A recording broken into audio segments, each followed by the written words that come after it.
Cole Custer was this close to making the playoffs. Justin Haley was this close to making the playoffs. Eric Jones was that close to making it. Again, I think you were that close to making the playoffs with as many guys, non-playoff drivers followed Ryan Blaney to the stripe at Daytona last weekend. Well, I hate to be a killjoy, but good riddance. Thank God they didn't make it, because we already got a few. That sounds horrible. We already got a few guys in the playoffs who aren't going anywhere unless they get a great stroke of luck or things turn around dramatically for them. There's already, like I said, there's already 3 or 4, maybe 5 guys that aren't going to get much done in the playoffs. So why add another? I mean, right now the playoffs are so thin with people that have any kind of momentum or chances at momentum. Denny Hamlin is all of a sudden, he's kind of sluggish.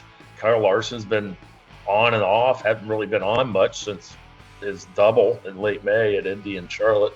Chase Elliott is in a mini slump. Christopher Bell can't put 2 weeks together. I mean, Blaney is basically the only guy on any sort of a roll, and next to him is, the best we've had over the last couple of months in terms of consistency is probably Chase Briscoe. And he's not, they're not writing songs about him, you know what I mean? Good Lord. So this is a uninspiring entrance to the playoffs, if I should to return to my killjoy ways. But you know what? All that can change. All that can change in 1 week. And what better place for it to change in Darlington? Stuff happens, as they say. You saved this episode of Motor Mouths already by that little hint of optimism you had at the end there. You just threw it in there. The way Ryan Blaney kind of saved NASCAR, apparently, on Saturday night. What do you make of the playoff field? You've got Tyler Reddick clinching that 15th spot and Alex Bowman clinching that 16th spot, both on points, with the repeat winner in Blaney. I guess you think that's the best case scenario for NASCAR in this instance? Yeah, the 2 guys who were in danger. Reddick wasn't going to get knocked out of the playoffs at Daytona. His points, he was mathematically clinched more or less, I think. But the 2 guys who got into the playoffs on points, Reddick and Bowman, they're legitimate round of 8 guys. I think they can get through the first 2 rounds of the playoffs.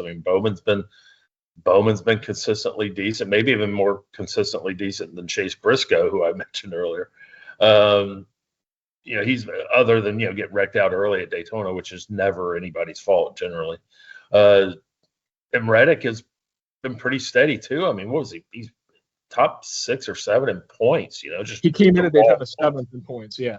Yeah, it's and it's weird that he hasn't won this year. And you figure that if and when he does win this year, it might uncork 2 or 3. So I wouldn't be shocked if either one of those guys are in the championship 4. I wouldn't necessarily bet on them, but I would not be shocked if they're there. I hope to God they get there with a win. Although the old me used to pull like hell to see a winless champion just to see everybody be up in arms about it. But that is yet to happen. We've had a shot here and there, but I think Ryan Newman had a chance one year, but it hasn't happened, at least not yet. Tyler Reddick was in the championship 4 last year. Of course, he had a couple of wins last year, but definitely a guy who with a pedigree of doing that and making a playoff run. Have you seen the replay of Blaney's last 2 laps on Saturday? Yeah, from the cockpit. Yeah, from the driver cam or whatever we call it. Yeah, it was neat. It was not. Yeah, it was interesting. It was a pretty good study in patience, I would say. He really needed Cole Custer to take off down the low on the track to make a block, which opened things up for him. But he gave a couple hard shoves. I remember seeing when I was watching the replay, gave a couple hard, nice, professional bump drafts, and I got them out there clear of some cars. And yeah, it was a pretty good case study in patience combined with, let's go. Yeah, a little bit of I guess if there's such a thing as urgent patience or patient urgency, that was it. But yeah, it was pretty good. That's exactly what he said post-race, too. He said, I try to be patient on these super speedways, but at the same time you're being patient, you have to be ready to make that move like that. So and he was. So is Blaney the best super speedway racer we've got these days?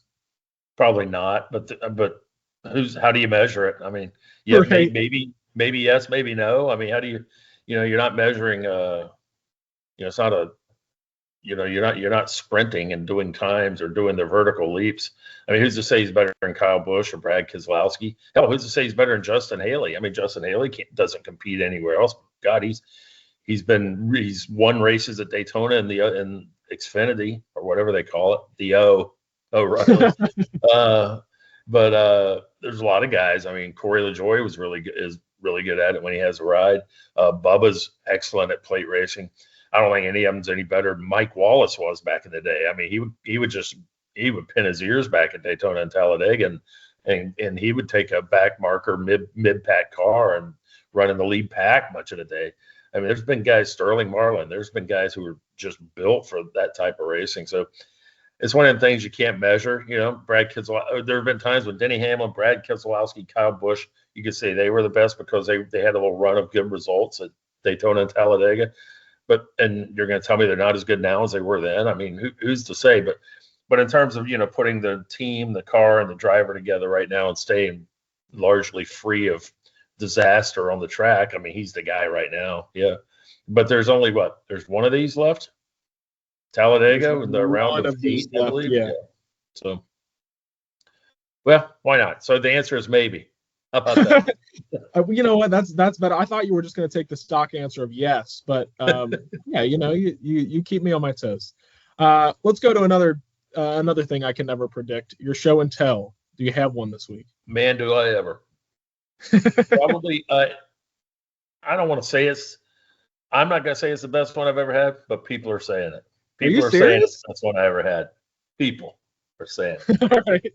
All right. I think it's from the mid-'60s, judging by the looks of the cars. This is what they used to call, and I found this in our office years ago, and I tucked it away. They referred to it as, don't laugh, the NASCAR computer pack. Okay. A little book that has several pages. And here, oh my, that doesn't look like a computer, you're saying, right? That does look like a computer. Saying. Yeah. Well, how about now? Look at this dial. You got this dial where you can dial up the length of the track and the number of seconds it takes to complete a lap on the outside, and it will tell you what the speed is. It will tell you how fast that car was going. And, that's very interesting. I wish I had one of these. What if I told you it also comes with the road and trackometer, which will blah, blah, blah. I'm not sure what you're computing. I think you're computing miles per hour on this one, and maybe mileage. Wow, that's really neat. I would pay money for that. Well, how much would you pay if you knew it also came with a NASCAR GTT-ometer, which, boy, I see miles per hour on this one too. Gear ratio of automobile is listed in most of the manufacturer's manual. It's for gear, tire, and tack. Tire diameter can be measured with a yardstick. Bet you didn't know that. This little thing right here allows anyone who has a tachometer on his car to compute the miles per hour he is traveling through this right here. I don't recommend you spin this dial while driving and trying to figure out just how fast you're going. But yeah, and had a little ad for the races at Daytona. Stock ad right there. It says right here, back in, I'm going to say it's around 65 or so. You could join NASCAR as a non-competitive member. Some of the benefits membership brings you: newsletter, an actual letter, I'm sure. It's probably a handwritten letter. Big Bill probably sat down and wrote a letter to you. Rule book, record book, race rundowns, membership pin. Oh my goodness, what if I had one of them for show and tell? NASCAR decal, membership card, special bulletins, and other stuff. Anyone can join. Send your name and address and $15 for a full year's membership to NASCAR. P.O. Box Drawer K, Daytona Beach, Florida 32015. Put yourself, it says, on the inside track. Oh my gosh. That's a show and tell. And it could be argued that that's Smokey Yunick right there, but I don't know that for a fact. But looks like they modeled him after Smokey a bit, and that almost could be Big Bill, I'm thinking. Anyway, I know you wouldn't say it. Bill or one of them fellas. How about that? I know you wouldn't say it, but let me join the many people saying that is the best one you've had. It is. Yeah, they're They're all saying it. I wouldn't say it, but they're all saying it. You wouldn't say it. Yeah, but that's incredible. How did you acquire that? I stole it from our office probably 20 years ago.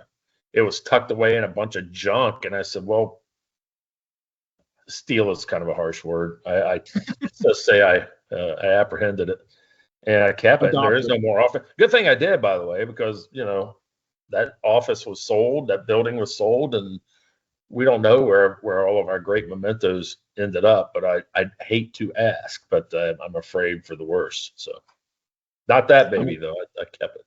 Rescued. I'm glad you saved that one. That's a high bar you just set going into the playoffs. You understand that, right? It is. That's what they're all saying. That's what I hear. Yeah. That's what they're saying. All right. One more thing I need you to say. Who are the first 4 out of these playoffs? That's a good question. It's going to be somebody we don't expect, along with 2 or 3 that we do expect. Right now, in just terms of playoff points, you got Bowman and Reddick are outside the cut line, but they're both going to make it. I think we're going to be saying goodbye to.